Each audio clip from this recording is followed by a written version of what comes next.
Your favourite square chap is back. That's right, Wilmot has returned, swapping the walls of his warehouse with the comforting walls of his home. And what better way to relax at home than doing some puzzles?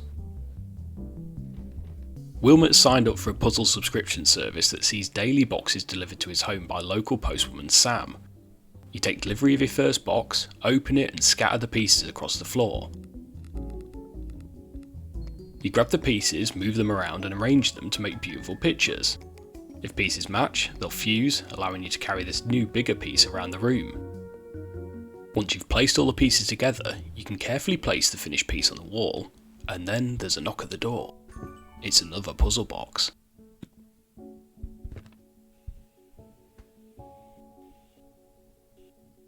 On the face of it, you'd think this was a standard puzzle game, one that's very literally a puzzle game.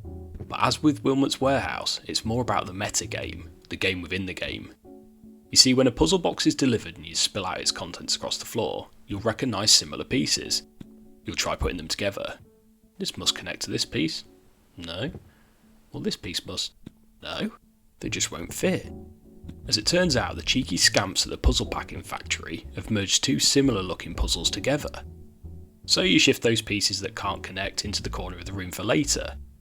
Then the next box drops through your letterbox and it contains pieces for two puzzles again, but not for your shelved one. Off to the corner with you then. When you finally receive the coveted box with the pieces you're looking for, it's a joyous occasion. It's like getting that shiny Charizard from a fresh pack of Pokemon cards. Time to dust off those cornered pieces and finish this thing once and for all. Only now you've spewed puzzle pieces all over the place, the room's an absolute tip. You curse your past self for creating this labyrinthian puzzle hellscape that you've now got to try and navigate. And you know what? All of that is really fun. But that's just the beginning.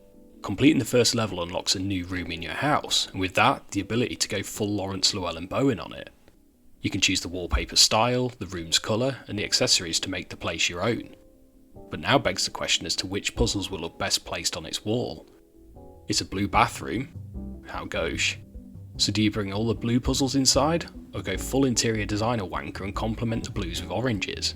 Wait, you've got puzzles with fish in them. They'd work well in the bathroom.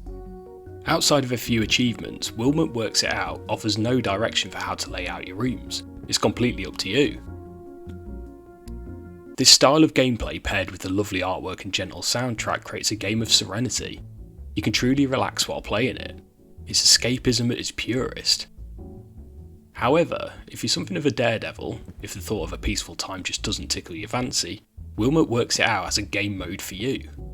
Unlocked after beating the game, Marathon Mode throws all the puzzles at you all the time. It's a constant onslaught of puzzles.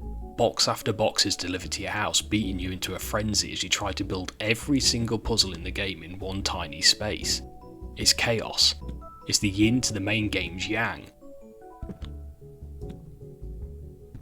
One thing I didn't think I'd be talking about in Wilmot Works It Out is the story. You see, every time Sam the postwoman delivers a parcel, she regales you with a tale of her life or makes a passing comment about yours. She may even reference goings on in the neighbourhood. Sometimes she's not in the greatest of moods, sometimes she's stressed, but she's always friendly. It shifts the game from being a solitary puzzler in a seemingly barren house into a more social one.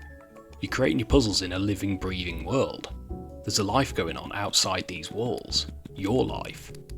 Completing puzzles starts becoming less about getting a new one, and more about learning about this world and hearing what's going on in Sam's life. I'd sometimes find myself sitting at the door like a puppy waiting for its owner to come home, only to realise I'd not actually finished the puzzles, so Sam wasn't even on her way over anyway. And it's worth stressing that this isn't some groundbreaking story, it's really just a series of casual conversations, but it adds so much to the game. You'll know by now if this is your thing or not.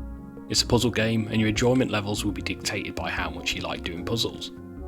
The addition of decorating rooms and the curveballs of similar looking pieces help steer the game from becoming too production line, and the conversations with Sam are a little bow on this beautifully wrapped present. Wilmot Works It Out is a damn near as perfect puzzle game as you can get, and I honestly cannot recommend it enough.